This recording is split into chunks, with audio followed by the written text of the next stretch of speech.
How you doing? Over 3 years ago, I uploaded a video showcasing my latest rocket at the time, the Orion 5. I built it to replace my previous rockets in the Orion 4 series with the goal of making it more powerful to lift heavier payloads for future experiments. Because of this, instead of the standard one motor configuration, the Orion 5 features a 3-engine cluster of 18mm motors, theoretically making it 3 times as powerful as some of my previous designs. The reason it's taken 3 years to even fly this rocket is because of its experimental nature. I wasn't comfortable flying it in one of my regular flying fields in case things were to go very wrong. Because of this, I joined other rocket enthusiasts in my area in rural New South Wales to launch it with the Canberra Rocketry group. But before we get to that, I'll get into some of the intricacies of engine clustering and rocketry.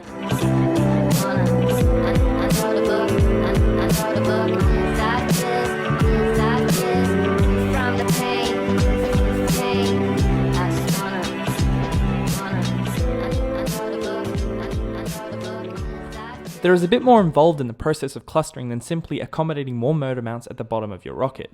First of all, adding more motors to the rear of the rocket greatly lowers its center of mass, increasing the risk of the rocket becoming unstable since the center of mass must always be above the center of pressure to ensure stability. So simulating the rocket before even beginning to build it is imperative. Once the rocket was constructed, which was one of the most tedious builds I've done so far, the question of motor ignition became important.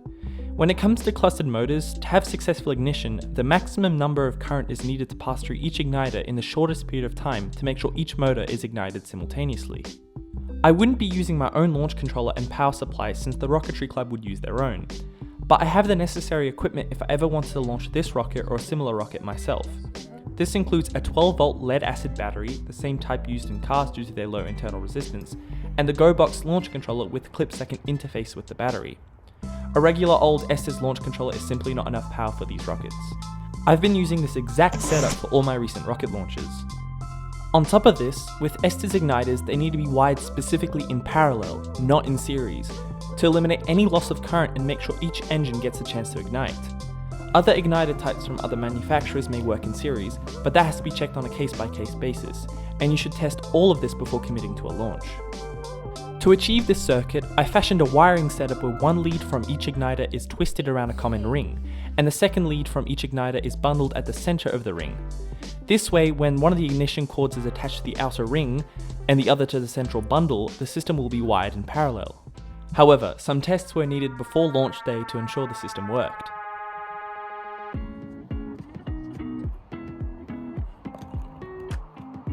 Okay, got continuity. 3, 2, 1.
You'll notice that it seems like one of the igniter burns harder and brighter than the other two. This isn't a fault in the circuitry and is actually caused by the fact that the igniter that burns brighter is actually a different type. I noticed that in some motor packs I've purchased, the included igniters were coated on the tip with a matte grey substance, as opposed to the more common clear coat igniters. After doing some more research, it turns out some newer Estes igniters that have been released include some grey pyrogen on the tip, producing a brighter, more intense combustion. Despite this, and the fact I should have used 3 igniters of the same type, the 2 other igniters lit up an equal amount, meaning that this circuit does indeed provide the same amount of current to each igniter. So, it was ready for flight.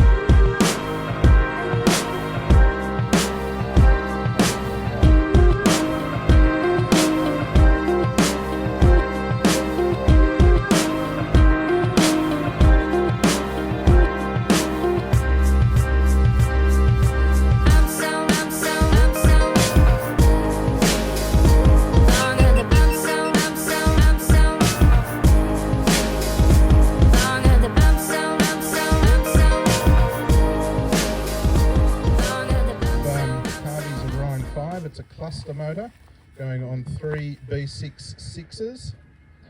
So heads up with this one. Keep an eye on it. We have continuity going in 5, 4, 3, 2, 1.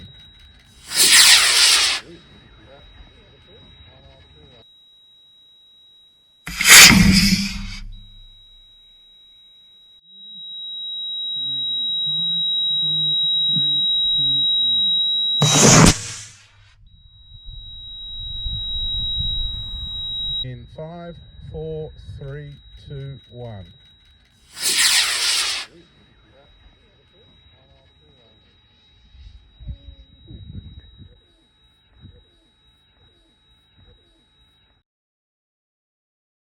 I'm good, I'm marking.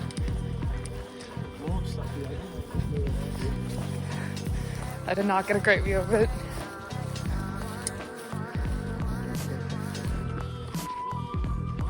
I didn't think it went this far either, but... Oh, don't die. I will.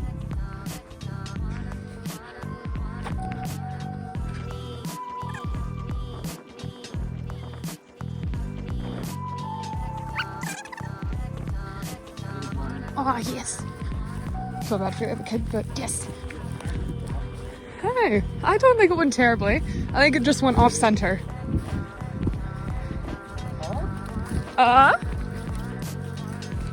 Oh no. Oh no. We're missing... Okay. We're missing a couple fins.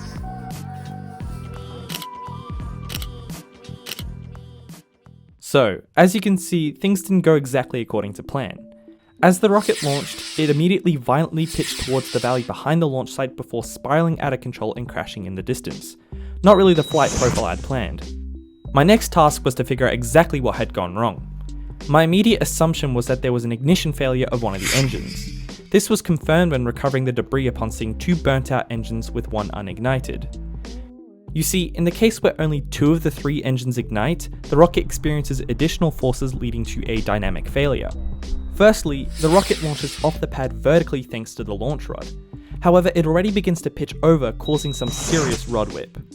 With only 2 of the engines running in this configuration, the rocket experiences asymmetrical thrust, meaning its thrust vector is no longer in line with the center of mass of the vehicle. The difference between the thrust vector and the center of mass induces a moment force centered around the center of mass. This additional torque leads the rocket to pitch over. However, an additional axis the rocket experiences motion is along the roll axis. As the rocket rolls in combination with its pitching, it causes the vehicle to follow what's known as a corkscrew trajectory. This wastes a lot of energy through drag, and with the lack of thrust and the horizontal velocity, the rocket did not stay airborne long enough for the parachute to deploy. There is a way to reduce the impact of a failed engine ignition in the design of a clustered rocket. You can do this by ensuring each motor is angled so that the thrust vector points through the center of mass. This way, if any engine fails, all motors will still be pointing through the center of mass and will help mitigate extra unwanted torque. The Orion 5 already somewhat follows this design philosophy by having each motor as close as possible together. You can see in this example the issues that arise when clustered motors are configured too far apart. These motors, even without failure, can have a 10% variability in thrust output. And if the motors are far from the center of mass, then any variability will be exacerbated due to the extra leverage and torque gained from being so far from the CG. The next question is, why didn't one of the engines ignite? The first thing one could blame is the ignition system. Despite the testing conducted prior to launch, it's easy to see how this system could feasibly fail, especially when tasked to ignite 3 motors. However, this answer wasn't satisfactory. So I did a bit of frame-by-frame analysis of the pad-mounted GoPro which films the ignition sequence for scenarios just like this. In this footage, you can clearly see the successful ignition of 2 out of the 3 motors. What's really compelling in the case of the motor that did not ignite is that you can see the rocket begin to lift off the pad with the igniter still lodged in the nozzle of the motor. You can later see the igniter being yanked out of the motor as the Orion 5 leaves the pad. What's striking is that by also analysing the other pad-mounted camera on the launch tower, I could see in a few frames the moment the igniter gets pulled out of the motor in question. In this frame, you can see that the igniter has indeed gone off, indicated by its red glow. So the real culprit for this failure was the fact that 2 of the motors ignited and gained too much thrust before the third got a chance to ignite, due to the igniter being pulled out of the rocket as it accelerated. This means it wasn't necessarily the ignition system's fault, since all 3 igniters did indeed go off, but more just a bit of bad luck. But bad luck isn't something I can tangibly fix, so I needed to make sure to eliminate or at least reduce the chances of this happening again. For this, I'll go back to the discovery I talked about earlier in this video. For this test flight, I had used 3 clear coat Estes igniters for consistency's sake. However, for the future, I'd opt for the more combustive pyrogen tip igniters to provide a more rapid ignition and prevent any motor from being left out.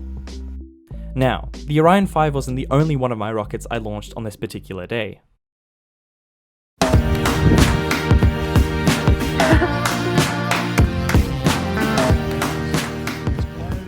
We'll go with Tavi's Falcon 9 on a D12-7. We have continuity going in 5, 4, 3, 2, 1. Whoa! Yes. 7-second delay is probably a bit long. There we go. Yes. Oh, it's spinny. Looking good. Hopefully it doesn't land. It's not working particularly well.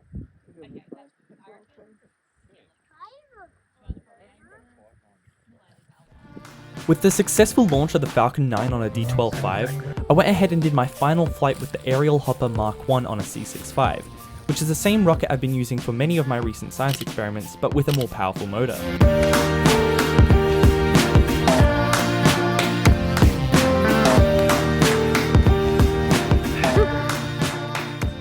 Alrighty. Same as what I said before, C65 going in 5, 4, 3, 2, 1.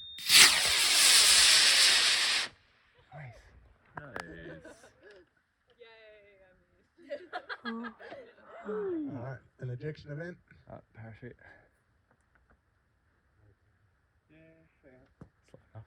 There's something out. It's not deployed, but it's out. It's spinning. Kind of Slow it down a bit. It's all tangled. Yeah. The rocket That ship's works. actually Oh, acting there up. you go. Hey! It's a drogue, yeah. It actually sped up once the parachute. Stressful time, you know? I was never going to be smooth. I was a bit of a drama queen. She loves what she does. It was nice on a C65. I like that. There it is. Ah, easy. Almost the same spot as the Orion 5. God bless its soul. Rest in peace, my love.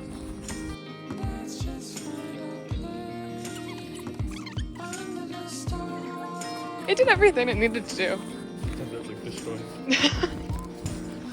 Oh, look at that. Yeah, there you go.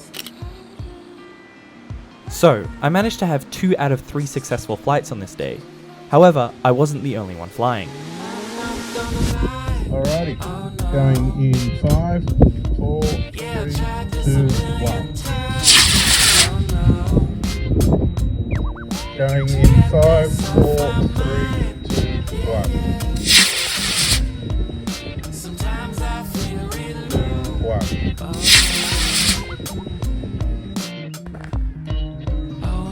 Going in 5, 4, 3, 2, 1. 2, 1.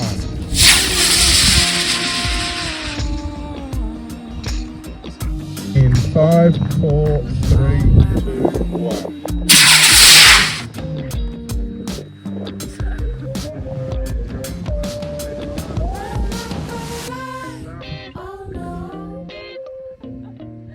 I tried this a million times. 5, 4, 3, 2, 1. My mind.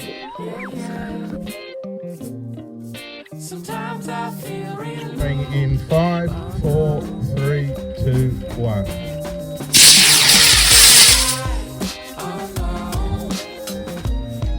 Yeah, I tried this a million times. Get this off my mind. Sometimes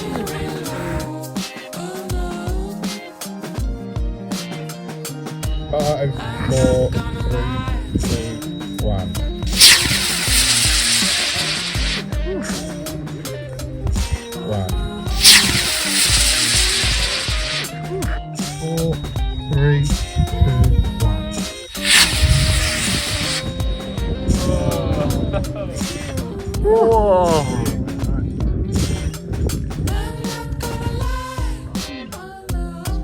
ground. Woo!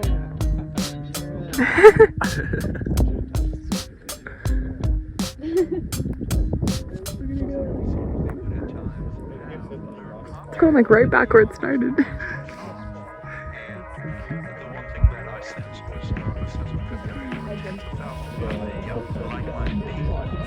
Going in 5, 4, 3, 2, 1.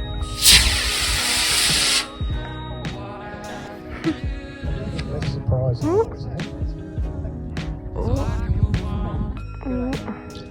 Shoot hasn't come out.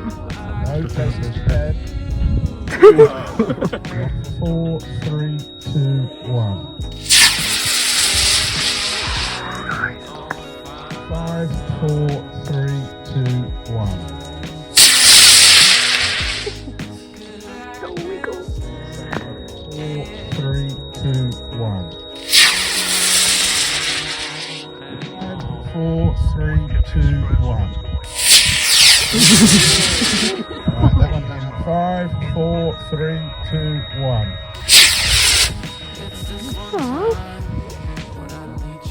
Ooh.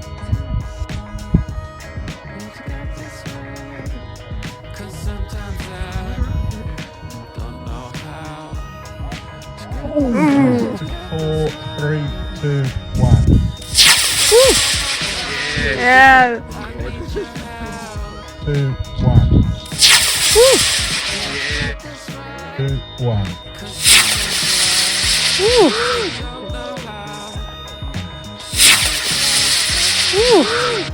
One. Ooh. Like a skull. Have an injection of that. 2, 1. Ooh. Wobbly. 4, 3, 2, 1. 2, 1. Oh, that's fun. Just won't go there. 4, 3, 2, 1. Oh. 6, 5. Going in 5, 4, 3, 2, 1.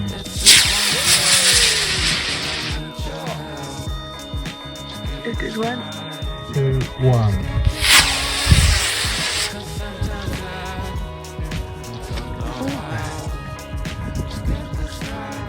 Watch out for that streamer coming down.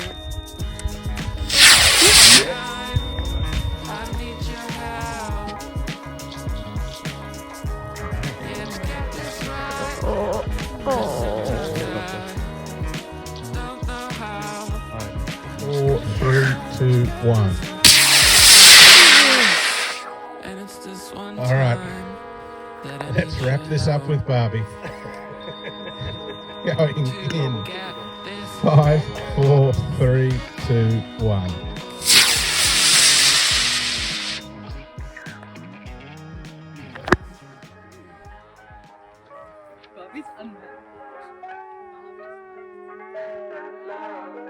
Shout out to the ANU Rocketry team, who made up a large amount of the turnout on this day.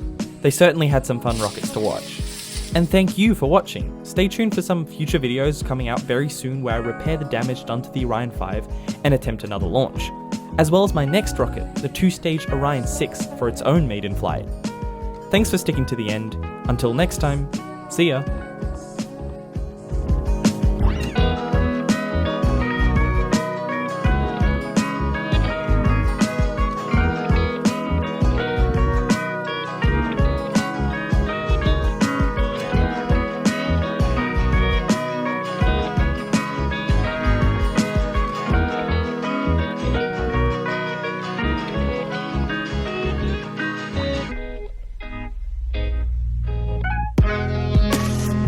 Cause I love